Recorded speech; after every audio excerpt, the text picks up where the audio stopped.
The way that internal communications works on the ground has been shifting for a number of years. Obviously, technology has been more and more at the forefront, and the pandemic has pushed all that into the do it now category. A lot of companies are investing a lot of money in internet technology and internal communications apps and things like that. Our last episode, we looked at a Gallup poll that looked at employee engagement trends from the year 2020. And while all that's kind of interesting, for actual communications professionals focusing on an internal audience, the question might be, what do I do? So we're going to talk about another study, this one released by Gallagher. And to help me parse the numbers is Debbie DeWitt, Marketing Communications Manager for Visix. Hi, Deb. Howdy. Howdy indeed. I'd like to thank Deb for talking to me today and, of course, all of you for listening.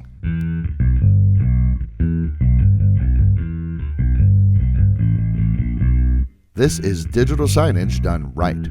Whether you're new to digital signage or a seasoned pro, this podcast gives you practical advice about systems, communications, and content to better engage your audience. I'm Derek DeWitt, Communications Specialist for Visix. Welcome to Digital Signage Done Right. Okay, so Gallagher has a new study out.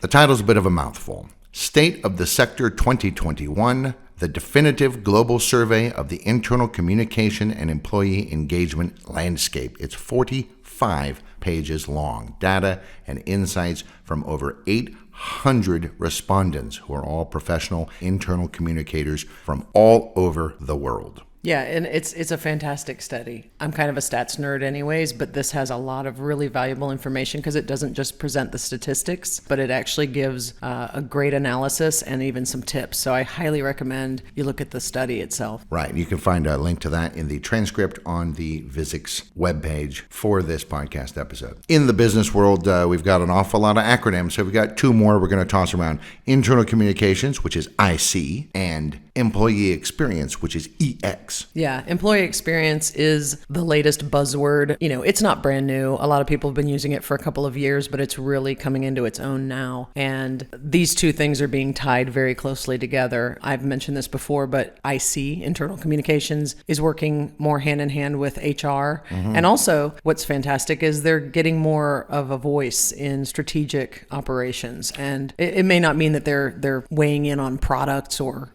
manufacturing processes, obviously, but they are getting more access to C-suite level people to talk about why communications is important, what kind of strategies need to be in place, and what kind of results they're seeing. Yeah, so the Gallagher study says 66% of IC professionals say that they have increased their influence over senior leadership during the 2020 period of the pandemic. Yeah. And I guess that number is closer to like 54% for North America, but they did mention that might be because those people already had pretty good relationships. So it doesn't necessarily mean that there's a lower number in North America. It could mean that it just hasn't increased because it was already in good shape. You don't fix what ain't broken. Exactly. 68% of the people they talked to said that they know for a fact that their recommendations and ideas are reaching the C-suite, and they're even getting clear mandates from on high, at least from time to time. That's true, but what was shocking to me is that 20% said that employee experience isn't even discussed at the executive level. So 1 in 5 organizations is just poo-pooing this whole idea. Well, at the senior level, it could still be being discussed with HR, with IC, with other departments, but the C-suite level isn't directly involved in it. Right.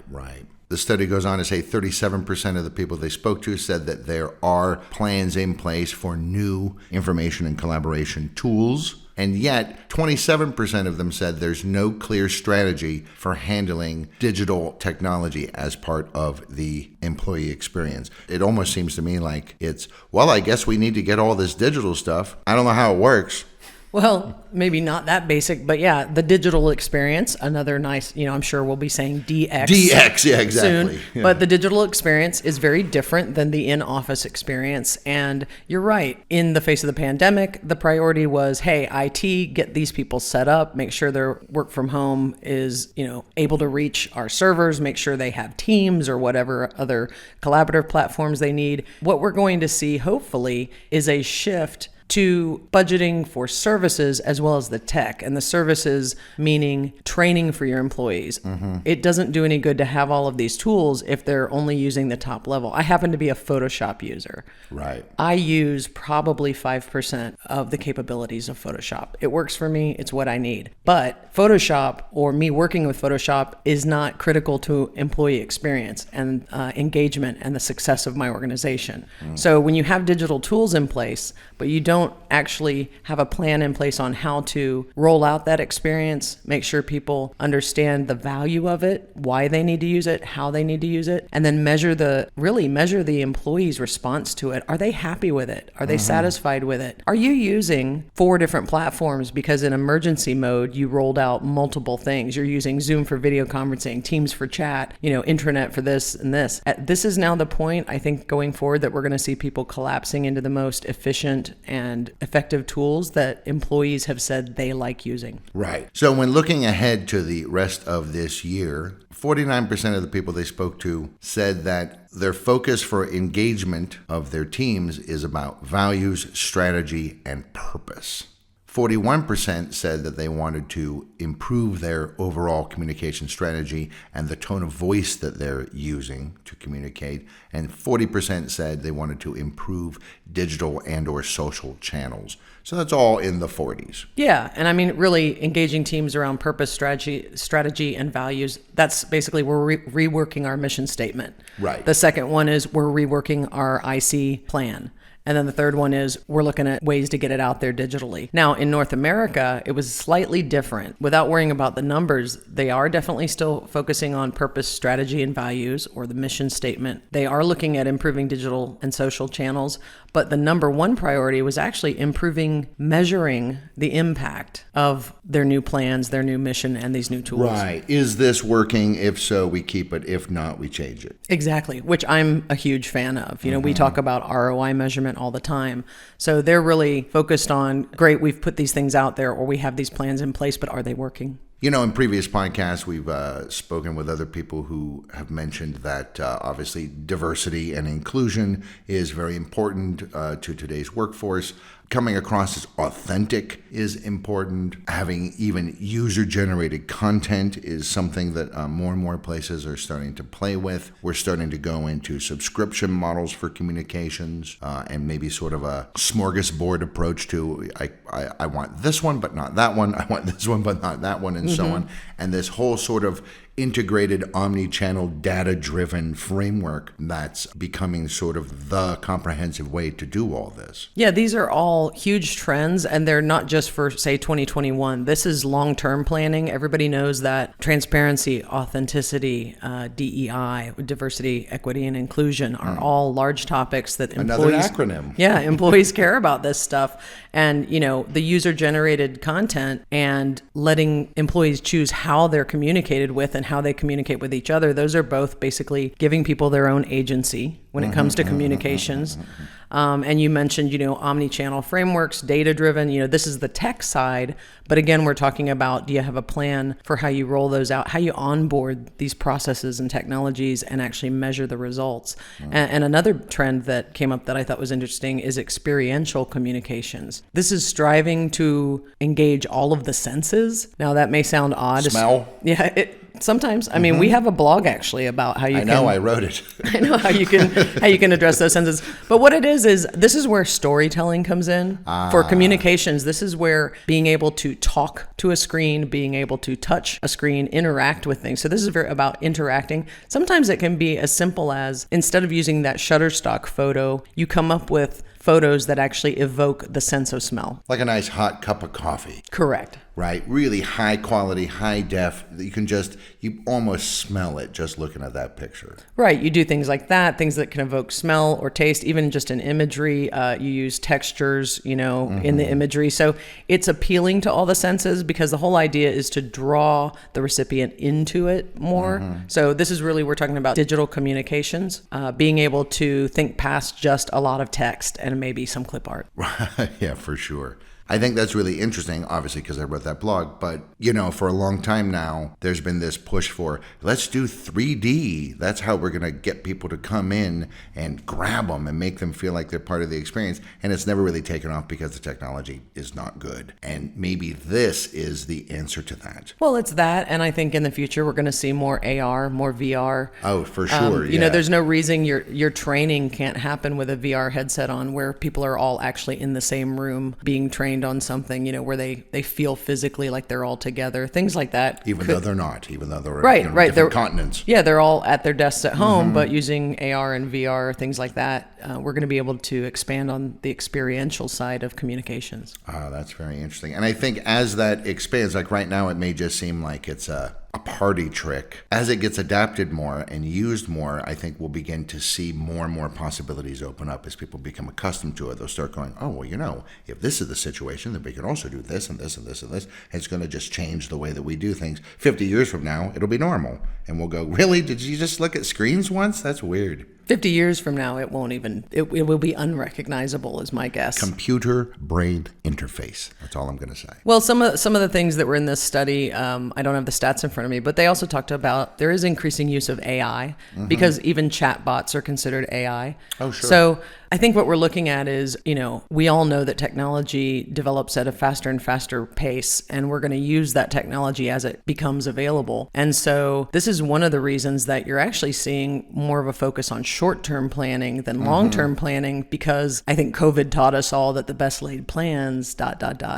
So that's true. So if you come up with your 5-year plan and then you're like, well, now we have to change the whole plan again, and you spend all your time just juggling your items on your list instead of being more agile and more flexible and more able to respond in something more like real time. Yeah, in general, organizations, they might have goals out for 5 years, but they're not getting into detailed strategy because they know that the marketplace, the environment, the employee talent pool, the technology, it's all going to change. So I think that flexibility has become much more important. Another thing that pops in my mind is that each of these different sort of communications channels, they're not all the same thing. Email is not the same as chat, which is not the same as Teams, which is not the same as a phone call. Which is not the same as digital signage. Which is not the same as digital signage. So they all really do need to have their own goals, their own measurement and metrics, methodologies, and their own ways to get feedback and adjust. Yeah, absolutely. So the study that we were talking about, 46% of the respondents said they plan on greater investment in digital channels. So that's not a surprise. I'm surprised it's so low, frankly. Well, a lot of people already have these things in place. That's true. However, only 51% have channel-specific editorial calendars in place. So if you're an internal communications person, you're putting out your messaging, you need to plan that out in advance. And a lot of people aren't doing that, and it's gotten even more critical. It was one thing when you have an intranet to say, oh, I'll post as things come up, or I've got a couple things planned that I can put up. But now that you're managing 2, 3, 5, 6 different channels, you need to have an editorial calendar in place so that you're being consistent across the channels, making sure you're not overburdening people with communications overload. And also, like you mentioned, there's a stat of 31% expect a stronger emphasis on employee voice and employee feedback. So that's another thing. Because you've gone digital, there's a risk that it's going to become very push focused. What was kind of disappointing is 52%, so over half, said they have no plan to let employees choose the way they receive communications. That's a bummer. It's a bummer, and yet I guess I could kind of see, at least at this stage in the game where we are right now, why they would say this, because they just don't have a system in place. I'm having a hard enough time managing 2 things, let alone 6 things, and we're going to let people pick and choose what they want. Wow, how is that going to work? That's true. And all statistics, you have to really dig into them, and I don't have this in front of me, but I would also think that one of the other things could be we have already streamlined down to we have the Microsoft suite. Right, that's what we have. We pay a license fee. Right. And we're not paying a bunch of license fees just because you prefer the icons on this one program. Right, we have Teams, or quite frankly, in the case of Visix, we don't formally say which way do you want to be communicated with, but we have several different methods out there, and we're consistent across those vehicles so that if someone only checks the intranet, they're going to see the same thing that someone who only checks the digital signs or someone who only checks email. You're going to get it. So we're kind of saying, hey, we're going to do it in these different places. we're not formally saying, please tell us which one you prefer. I mean, we do measure interaction, but we instead just say, here are a bunch of different options, and we assume you at home will choose the one that you prefer. Right. And I think that number, as this stuff just becomes more familiar and more second nature, I think we're going to see that number shift. We're going to see more places start to go, actually, it isn't that big a pain in the neck. Why not do it? Right. And that's where the employee feedback comes in. I mean, we are actually experimenting with this ourselves. Like I said, we have several channels, but we do surveys and things to say, what do you like? What do you want to see on the intranet? Our intranet allows comments and peer-to-peer communication. So for those things, it's almost more like a social media feeling, whereas they don't necessarily want to see that in a Teams chat or in an email because that's a more social thing. So you do have to look at what employees are using for what, and then, I have a calendar of what communications go where on what days. Yeah, obviously, if you're giving people what they want, then they'll be more engaged. That's just common sense. Which is always the goal. So let's talk about the new kinds of content, because as this stuff gets adopted and spread more and more and more, we're going to see new kinds of content. It isn't just like we know this with digital signage. Digital signage, a lot of people started off in the early days of just, well, it's an electric poster, but now it's a whole new animal. It's very much its own thing, and I think we're going to see this with all of these technologies. Yeah, absolutely. And I think when we talk about content, this can be that we're mainly talking about internal, and we've discussed this already a little bit, but well-being is very much at the top. 70% of people said they're going to have an increased focus on mental health and employee well-being. That makes sense coming out of a year of a pandemic. And who can have a problem with it, even if it doesn't apply to them specifically? No one's going to go, what a bunch of jerks saying that they hope I'm okay. Yeah, no. Right.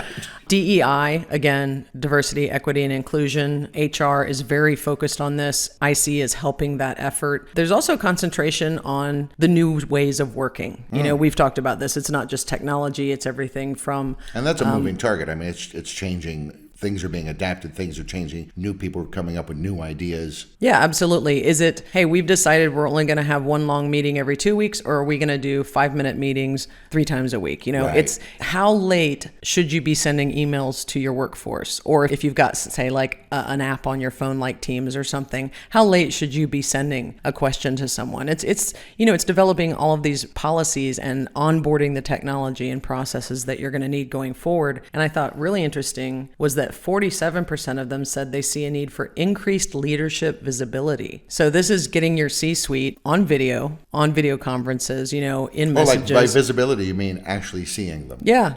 Oh. Because you need to have your C-suite lead engagement efforts. So now that people are not necessarily in an office or at a school, wherever the employees are, they're not seeing those leaders as often, and you need to get them out in front of everyone. Because another thing that happens, especially in 2020 with all of this rapid change, is people are generally a little bit shaky when it comes to change, major change, and so you need that stability, you need that leadership, you need direction, and all of that can come from the top level. And I'll also say, like, for example, a Zoom meeting with 6 different windows there. The big boss's window is exactly the same size as everybody else's. Like it kind of has this weird psychological effect of creating an almost even playing field or even ground for everybody. Everybody has the same size box. Everybody has the same terrible lighting, the same everything. So it kind of, in many ways, almost flattens the hierarchy a little bit. It can, yeah. And I think this plays into the increased focus on transparency and authenticity. In this survey, internal communicators said 17% say they're focusing on presenting a more authentic tone of voice. This is getting rid of the jargon. This is getting rid of marketing to your employees. New, improved. But it's getting rid of it for your employees. This is about, let's be transparent, let's be real. Tell people what's going on, throw out the jargon, and be very authentic and transparent. And the leadership getting in front of people can help with that, because you need the authority and the agency behind you to present this information where people are going to believe it. Like you said, there's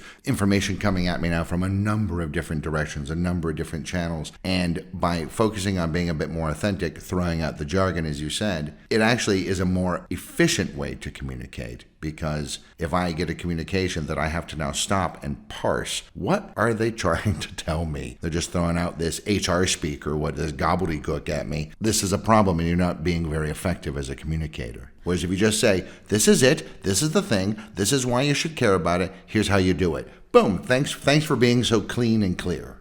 Yeah, exactly. And making sure everyone has the same information and the correct information. I mean, people are feeling stressed and they're feeling a little disconnected. So getting people together, giving them a reassurance, giving them community, this is going to be more and more important as hybrid offices and work from home culture just expands. How much do you think organizations actually track channel reach for each way that they're communicating? How many of them are doing it right now, do you think? Well, this is the thing. When it comes to measurement, there are a few things you need to be measuring, and reach actually gets the most measurement. This is, I delivered this message to email and there were this many opens, or I posted this on the intranet, got this many comments, or we did a digital signage message with a URL link and this many people visited the web page. So that's reach, and about 50% of people systematically track that according to this survey. Oh, that's way up from a few years ago. I was very pleased to see that also people are looking at employee understanding of key topics. And 75% of organizations are tracking that at least regularly or semi-regularly, which is great because, just saying, oh, they opened the web page is one thing, but you need to know, did they understand what I was trying to say? And so that's a good stat that there's that much measurement. Unfortunately, there are some other things that aren't being measured as much, like satisfaction with your internal communications. Also, you need to know what's the end result. Everything should have a call to action. I'm saying it again. I've said it so many times. Again and again and again. If you don't have a call to action, how can you measure it? Right. So communications can inform, they can motivate, they can recognize, all of these things. But basically, you're looking for either a behavior change or a business outcome. And even if we're focusing on well-being, you're expecting your engagement to go up and productivity to go up and all the other indicators that go with that. So if you're not measuring, are employees satisfied with these communications, and you're not looking at the actual outcomes, then you're missing out on very important data. So again, none of these numbers are 100%. So what do these internal communicators say are the main things that are impacting their ability to do these measurements? There are a lot of challenges that they cited, but 73% said lack of time and resources. And that's number one on the list. It's not a surprise. It's not a surprise. Everybody is being asked to do a little bit more right now. Or quite a bit more. And the fact is, just taking on these new digital channels and the new technology and new ways of doing things. And we've talked about, making your voice more authentic, looking at new purpose and strategy and values. I mean, these are big. That's a lot of new. These are big items that take a lot of thought, a lot of execution. So 73% don't have time or resources because people are investing in technology for communications. It doesn't mean they're investing in staff for communications. That's true, yeah. But the worst stat I saw maybe in this whole thing is that 27% said that there's no interest from the business at all in measuring the results of their communications. Now, what they're probably measuring, my guess, is they're looking at output. How many messages did you send? How many times did we post? What did you throw out there? So what they're not doing is looking at even as something as simple as reach, which is, well, how many people actually got it and interacted with it? They're not looking at, did they understand it? Were they satisfied with it? Are they satisfied overall with our communications? Do they like these digital channels? Has there been any result from what you put out there? Right. That's the thing. And when they say no interest from the business, what does that mean? Does that mean that they literally have no interest, or does it mean there's no interest right now because we don't have the staff? We don't have software in place to measure these things. This would all have to be done manually or whatever. But quite frankly, I will just say it is not that hard to throw together a survey of 10 questions. You don't want to do it for every message, but if you're into an important campaign or something, this is where I think it's very easy to simply send out even a one-question survey of, are you satisfied with how we're delivering communications and what we're delivering, things like that. You can come up with this pretty easily. Well, I mean, if everybody wasn't working from home, if everybody was actually in the office, that's the kind of thing you would just throw out, while you're getting another cup of coffee or making some microwave popcorn, and there's Barbara, and you just might go, hey, what'd you think of this thing we did? And, oh yeah, I thought it was good, or yeah, not so much, and you get that kind of feedback. So you have to have more formalized channels because you don't have that kind of quick back and forth that you do face to face. Yeah. And I think you may even be able to say, I'm not sure, but you could say that maybe these two have some relationship. The fact that there's lack of time and resources may mean... And no interest. Right. Yeah. Where no interest could mean we have no plans because we don't have the time and resources. Sure. So there's more work for internal communications professionals, but at the same time, they're also able to sort of expand how they communicate, what the effect is on their audience. Obviously, a lot of this is technology. That's where most of the money is going towards. But because more staff isn't in the budget, fewer people are having to do more. And this can lead to breakdowns in communication. This can lead to burnout. This can lead to a number of issues. So we got to be a little bit careful and not just throw this stuff out there and hope for the best. Yeah, absolutely. And I'm just going to put in a plug again that this is a fantastic read. If you're in internal communications, or that's not your title, but you wind up being the one who has to do your internal messaging, I highly recommend you get this report, read through it, and we'll have a link. But it has a lot of great, like I said, a lot of analysis and a lot of tips and a lot about strategy and how you can work these things in. So it's not just telling you what people say they're going to do. It's actually helping you, if you hadn't thought of something that someone else has cited, how you might approach that. And again, that study is a Gallagher study called State of the Sector 2021, and then there's a bunch of other words. And you can find a link to that in the transcript on the Visix.com resources podcast page for this episode. Well, that's very interesting stuff, a tiny sliver of that Gallagher study. Thanks for talking to me today, Deb. Super, super interesting stuff. It's a cliche, but it's a brave new world. Yeah, I found it really, really interesting. But then again, I'm a communications nerd. But I highly recommend it for anyone who is in charge of their digital signage content or messaging of any kind in an organization. Thank you, Debbie DeWitt, Marketing Communications Manager for Visix, for talking to me today. And of course, as always, I'd like to thank all of you out there in the world for listening. You're welcome. Hey, want more free stuff? Then head to the resources section of Visix.com for free masterclass guides, blogs, videos, and more to help you with your digital signs. Please share, subscribe, and leave a review of this episode, and connect with us on social media.